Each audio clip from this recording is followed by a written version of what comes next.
नमो बुद्धाय, जय भीम, नमस्कार। मेरा नाम रविंद्र कुमार है। बाबा साहब डॉक्टर अंबेडकर की लिखी हुई पुस्तक लॉर्ड बुद्धा एंड हिज धम्मा अर्थात भगवान बुद्ध और उनका धम्म एपिसोड 54 आज आपके सामने प्रस्तुत कर रहा हूं, जिसमें आज हम आपको बताएंगे कि भगवान बुद्ध के विरोधियों ने उनके खिलाफ क्या क्या षड्यंत्र किया, यहाँ तक कि भगवान बुद्ध की हत्या भी करने की कोशिश की गई और वह भी भगवान बुद्ध के एक रिलेटिव द्वारा। आइए हम देखते हैं कि भगवान बुद्ध के कौन कौन विरोधी और थे जो उनकी हत्या करना चाहते थे।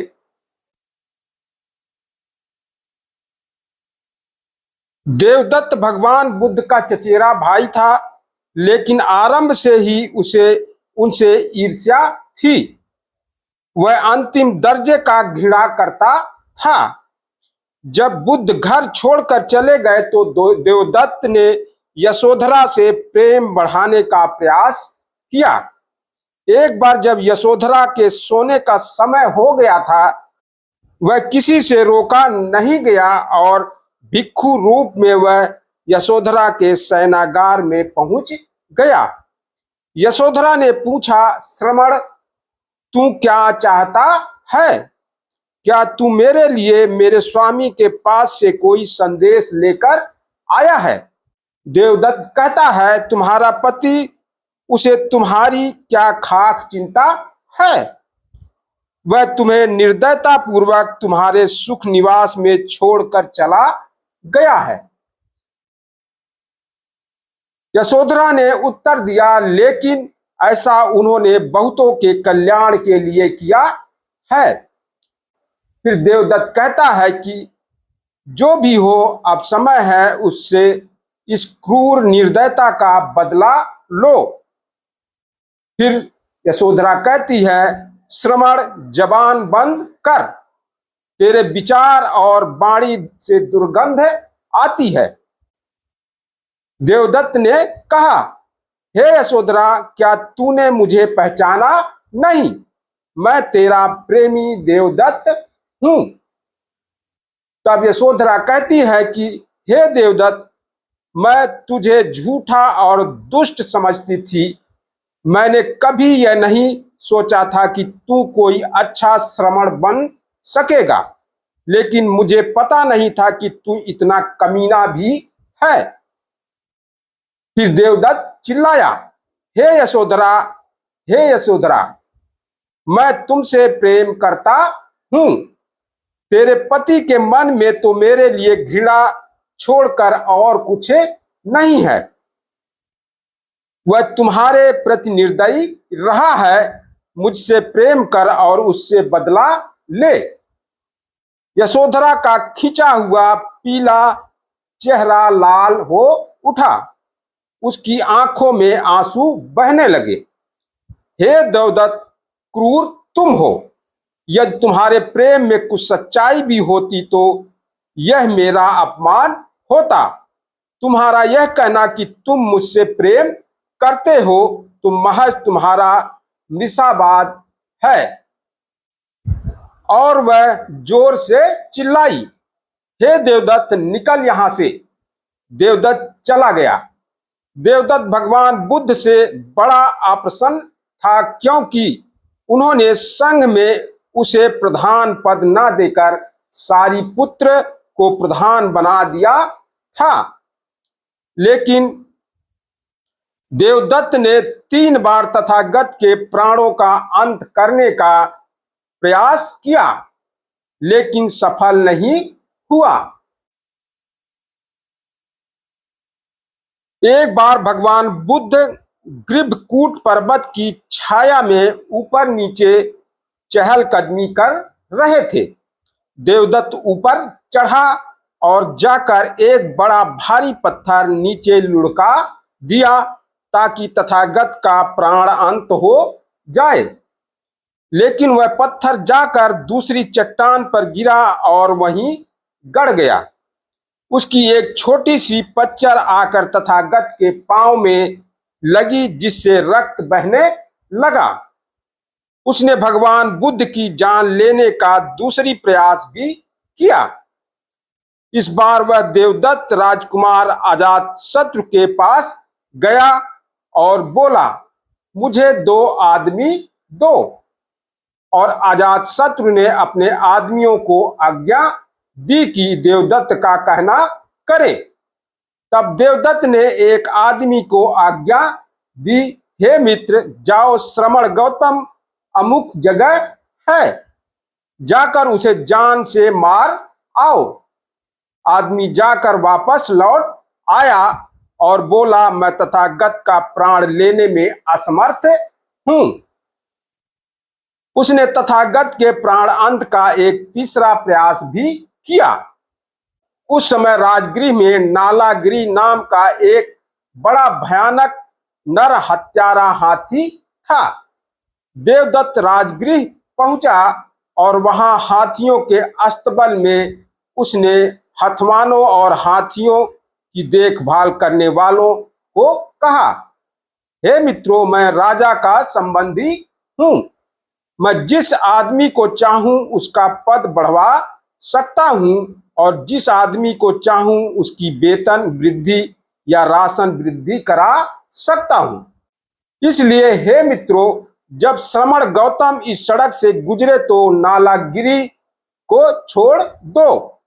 देवदत्त ने भगवान बुद्ध की हत्या करने के लिए धनुष बाणधारियों को भी कहा। उसने मदमस्त हाथी भी छुड़वाया, लेकिन वह असफल रहा।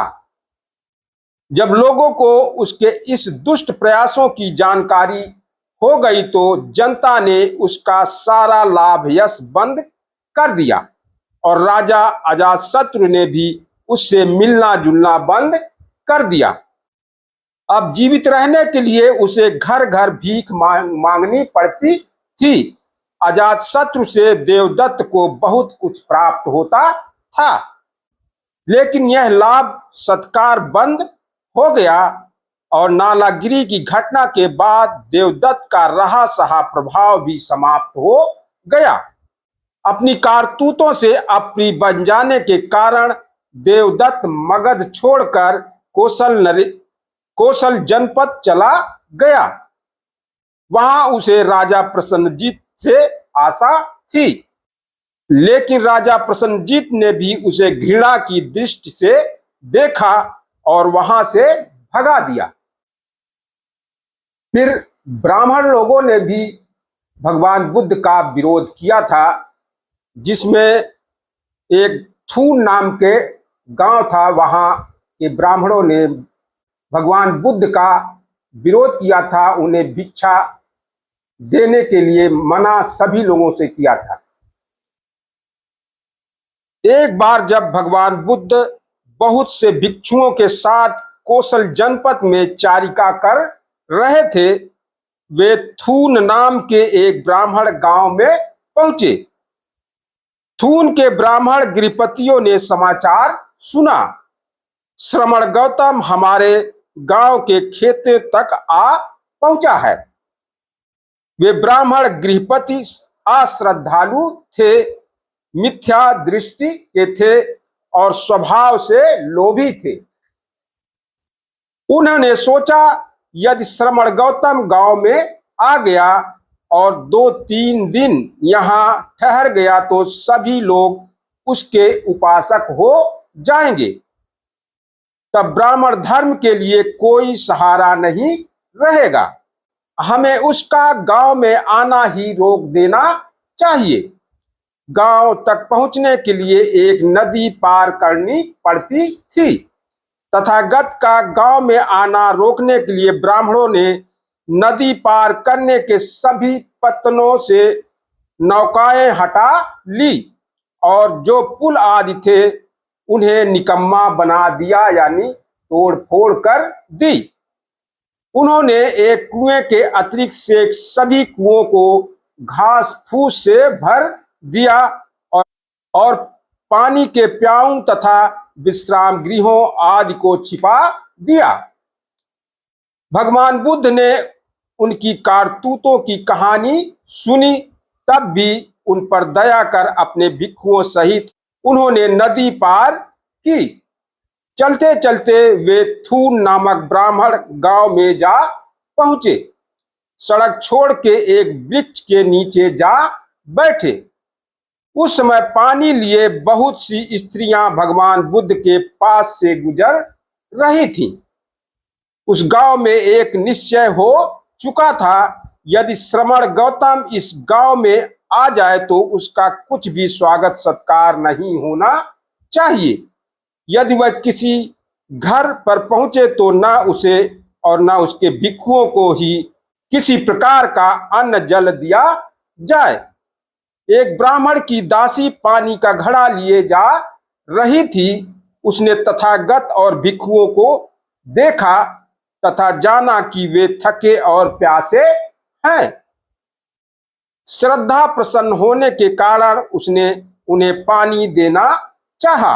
उसने अपने मन में सोचा, यद्यपि इस गांव के लोगों का निश्चय है कि श्रमण गौतम को कुछ भी ना दिया जाए और उसके प्रति किसी प्रकार के सत्कार की भावना तक न प्रदर्शित की जाए, तो भी यदि मैं इन पुण्य क्षेत्रों को पाकर भी इन्हें थोड़ा पानी देकर भी अपने कल्याण की आधारशिला न रखूंगी तो मैं इस दुख से कब मुक्त हो पाऊंगी।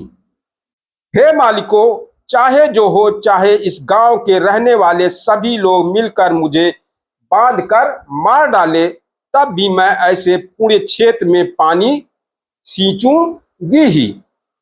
यद्यपि दूसरी स्त्रियों ने उसे रोकने की कोशिश की, किंतु अपने दृढ़ संकल्प के कारण अपनी जान तक की परवाह न करके उसने अपने सिर से पानी का घड़ा उतारा, उसे एक ओर रखा और तथागत के पास आई।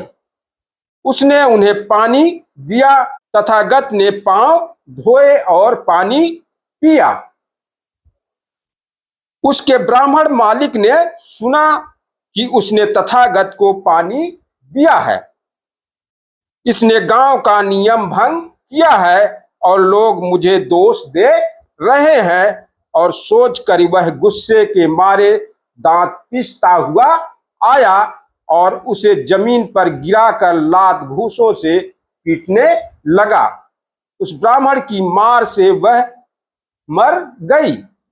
दोन नामक ब्राह्मण तथागत के पास आया और उन्हें अभिवादन किया। तदंतर कुशल समाचार पूछा और एक ओर बैठ गया। एक ओर बैठे हुए दोन ब्राह्मण ने तथागत से शिकायत की, श्रमण गौतम, मैंने लोगों को कहते सुना है कि श्रमण गौतम किसी वृद्ध वयोवृद्ध आयु प्राप्त ब्राह्मण के आगमन पर ना उठते हैं और ना उन्हें बैठने के लिए आसन देते हैं। हे श्रमण गौतम, क्या यह ऐसा ही है कि श्रमण गौतम किसी वृद्ध वयोवृद्ध आयु प्राप्त ब्राह्मण के आगमन पर ना उठते हैं और ना उन्हें बैठने के लिए आसन देते हैं? हे श्रमण गौतम, यह तो ठीक नहीं है। हे श्रमण गौतम, यदि कोई किसी ब्राह्मण के बारे में ठीक ठीक कुछ कहना चाहे तो उसे कहना चाहिए कि ब्राह्मण अपनी माता तथा पिता दोनों की ओर से सुजात होता है, 7 पूर्व पीढ़ियों तक पवित्र होता है, जन्म की दृष्टि से सर्वथा निर्दोष, अध्यायी, वेद मंत्रज्ञ, अक्षर और प्रभेदों सहित तीनों वेदों में पारंगत, शास्त्रों का सदशास्त्रों का ज्ञाता, इतिहास पुराण का जानकार, काव्य और व्याकरण का पंडित, महापुरुष लक्षणों का कोविद विश्व चिंतक होता है। और श्रवण गौतम, मेरे बारे में भी ठीक ठीक यह कहा जा सकता है, क्योंकि मैं भी माता पिता दोनों की ओर से सुजात हूँ, विश्व चिंतक हूँ।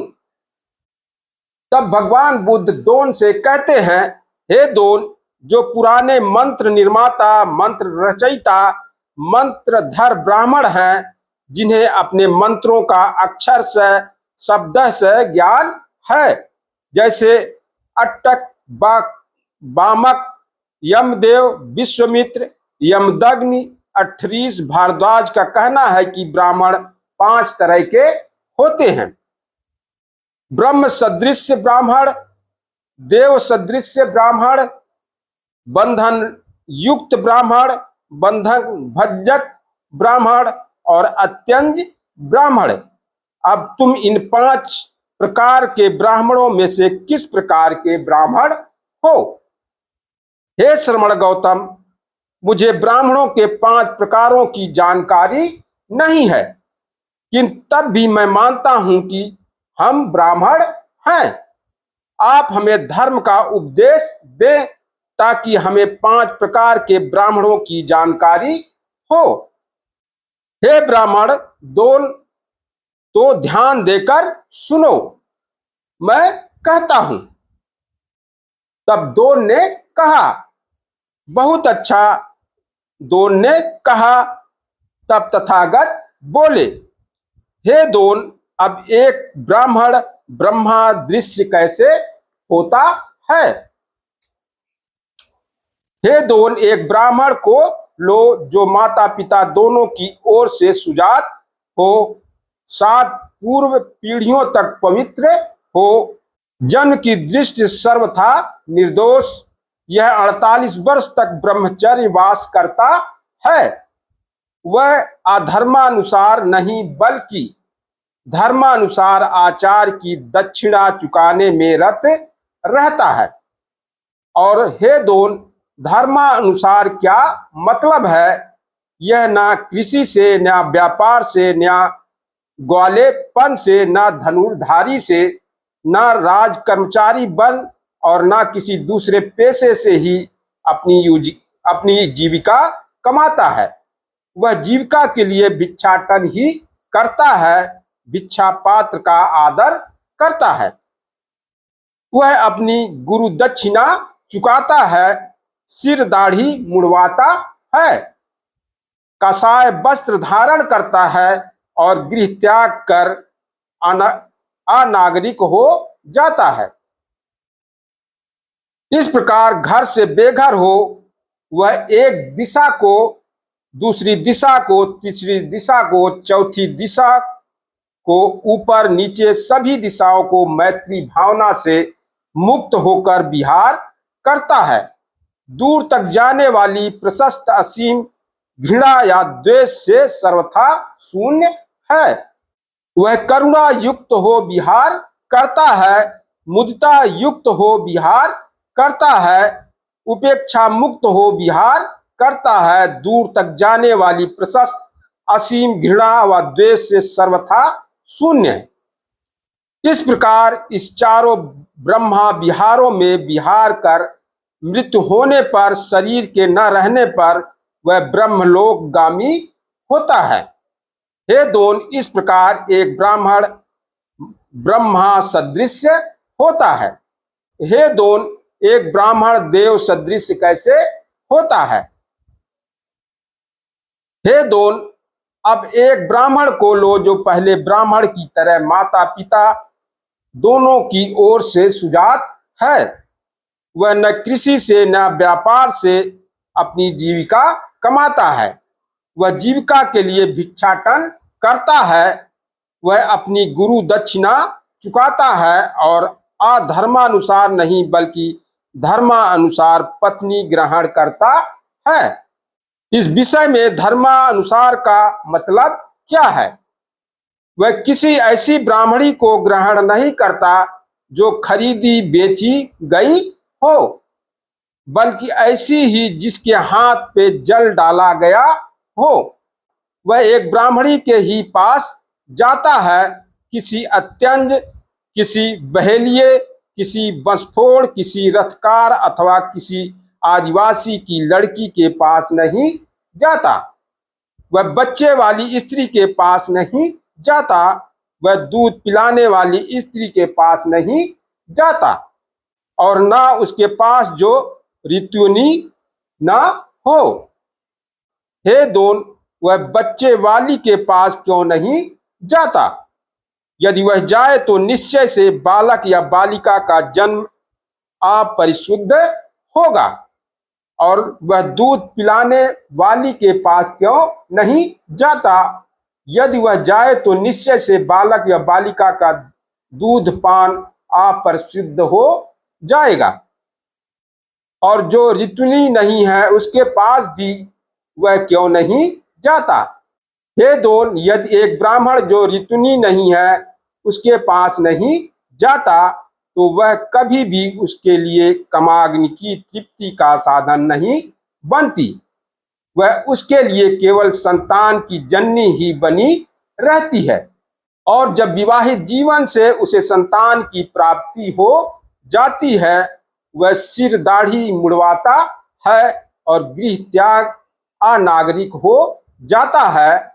इस प्रकार घर से बेघर हो वह काम भोगों की तृष्णा को त्याग प्रथम ध्यान प्राप्त कर विचरता है, द्वितीय ध्यान, तृतीय ध्यान, चतुर्थ ध्यान प्राप्त कर विचरता है। इन चारों ध्यानों को प्राप्त कर विचरने वाला वह मृत्यु होने पर शरीर के न रहने पर देवलोक में उत्पन्न होता है। हे दोन, इस प्रकार एक ब्राह्मण देव सदृश होता है। हे दोन, और एक ब्राह्मण बंधन मुक्त ब्राह्मण कैसे होता है?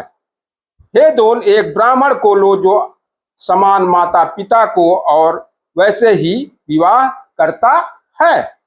और जब विवाहित जीवन से उसे संतान प्राप्ति हो जाती है तो वह अपनी संतानों के प्रेम के बस में हो जाता है और वह घर पर ही रहता है। वह गृह त्याग कर अनागरिक नहीं होता। वह अपने परस्परगत ब्राह्मणी बंधनों को निभाता है, उनका उल्लंघन नहीं करता। उसके बारे में कहा जाता है कि वह सीमा में रहता है, सीमा उल्लंघन नहीं करता। इसलिए ऐसा ब्राह्मण बंधन मुक्त ब्राह्मण कहलाता है। हे दोन, इस प्रकार ब्राह्मण बंधन मुक्त होता है। और हे दोन, एक ब्राह्मण बंधन भंजक कैसे होता है?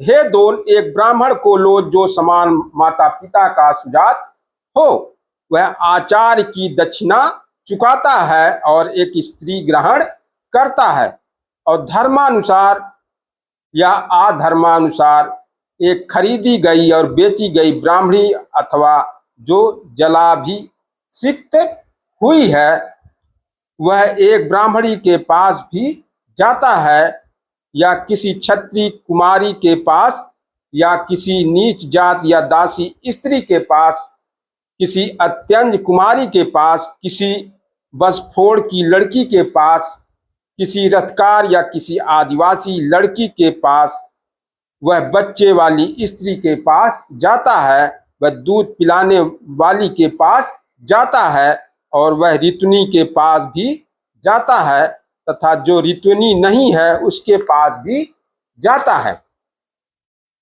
और उसके लिए ब्राह्मणी कामाग्नि को शांत करने का, क्रीड़ा करने का, भोग करने का या संतानों उत्पत्ति का साधन बन जाती है।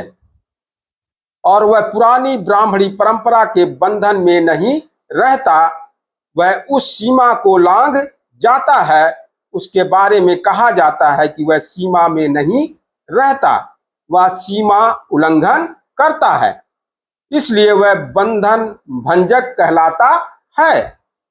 इस प्रकार हे दोन, एक ब्राह्मण बंधन भंजक कहलाता है। और हे दोन, एक ब्राह्मण अत्यंज ब्राह्मण कैसे होता है? हे दोन, एक ब्राह्मण को लो जो समान माता पिता का सुजात हो और वह 48 वर्ष तक ब्रह्मचर्य पालन करता है, वह वेद मंत्रों का ज्ञाता बनता है, तब अपना विद्या अध्ययन समाप्त करने के अनंतर आचार्य दक्षिणा खोजता है। कृषक बनकर, व्यापारी बनकर, ग्वाला बनकर, धनुर्धारी बनकर, राज कर्मचारी बनकर अथवा किसी अन्य शिल्प द्वारा या भिक्षापात की उपेक्षा न कर भिक्षाटन भिक्षाटन द्वारा। आचार दक्षिणा दे चुकने के अनंतर वह धर्मानुसार व अधर्मानुसार एक स्त्री प्राप्त करता है। एक खरीदी गई या बेची गई अथवा हाथ पर जल डालकर ली गई। वह एक ब्राह्मणी के पास जाता है अथवा किसी अन्य स्त्री के पास, बच्चे वाली स्त्री के पास, दूध पिलाने वाली स्त्री के पास। वह उसके लिए कामाग्नि शांत करने का साधन बन जाती है अथवा संतानों उत्पत्ति का। वह यह सभी बातें करता हुआ जीवन व्यतीत करता है। तब ब्राह्मण पूछते हैं कि यह कैसे है कि एक श्रेष्ठ ब्राह्मण ऐसा जीवन व्यतीत करता है। तब वह उत्तर देता है, जैसे आग साफ और मैली सभी चीजों को जला डालती है लेकिन उससे अग्नि अशुद्ध नहीं होती, इसी प्रकार भद्रजन यदि एक ब्राह्मण इस प्रकार की सभी बातें करता हुआ भी जीवन व्यतीत करता है तो उससे एक ब्राह्मण मलिन नहीं होता। और यह कहा जाता है वह ऐसी सभी बातें करता हुआ जीवन व्यतीत करता है, इसलिए वह अत्यंत ब्राह्मण कहलाता है। हे दोन, इस प्रकार एक ब्राह्मण अत्यंत ब्राह्मण हो जाता है। निश्चय से हे दोन, जो पुराने मंत्र निर्माता, मंत्र रचयिता, मंत्रधर ब्राह्मण हैं, जिन्हें अपने मंत्रों का अक्षर से शब्द से ज्ञान है, उन्हीं का कहना है कि ब्राह्मण 5 प्रकार के होते हैं। ब्रह्म सदृश ब्राह्मण, देवता सदृश ब्राह्मण, बंधन मुक्त ब्राह्मण, बंधन भंजक ब्राह्मण और अत्यंत ब्राह्मण होते हैं। हे दोन, इन 5 प्रकार के ब्राह्मणों में से तुम्हारी गिनती किन में है? हे श्रमण गौतम, यदि ऐसा है तो कम से कम हम अत्यंत ब्राह्मणों में नहीं हैं। लेकिन हे श्रमण गौतम, आपका कहना अद्भुत है। आप मुझे प्राण रहने तक बुद्ध की शरण में गया हुआ उपासक समझें।